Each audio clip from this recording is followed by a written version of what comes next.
A day after US President Joe Biden visited Ukraine to express solidarity with the Ukrainian people, Russian President Vladimir Putin on Tuesday delivered his long-delayed State of the Nation address. Putin said that the West cynically treated its people, adding that Kyiv held talks with the West for supply of weapons before Russia's military operation in 2022.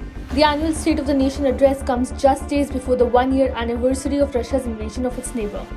Underscoring the anticipation, some state TV channels put out a countdown for the event starting Monday, and Russia's state news agency RIA Novosti on Tuesday morning said that the address may be historic. Putin addressed the members of both the houses of the parliament and military commanders and set out his latest thinking on the war and delivered comments on Russia's economy and social policy as well.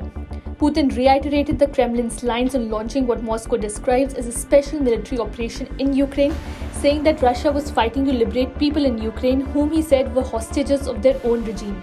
I am speaking to you at a very difficult and key moment for our country, at a time of profound changes everywhere in the world, Putin said in his address. He vowed to systematically press on with Moscow's offensive in Ukraine. Step by step, we will carefully and systematically solve the aims that face us.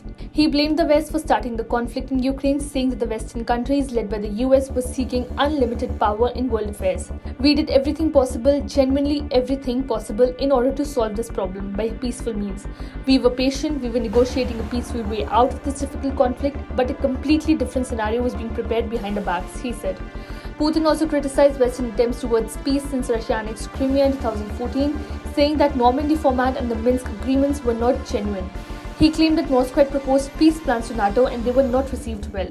Russia's presidential elections are scheduled to take place in just over a year, and Putin's address is set to set the tone for the elections.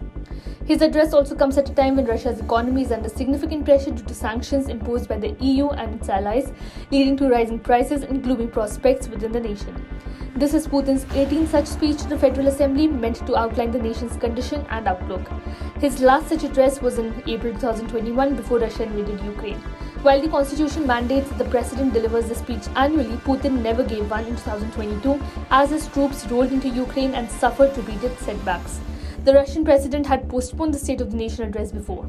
In 2017, the speech was rescheduled for early 2018. Last year, the Kremlin also cancelled two other big annual events: Putin's press conference and a highly scripted phone-in marathon where people asked the president questions.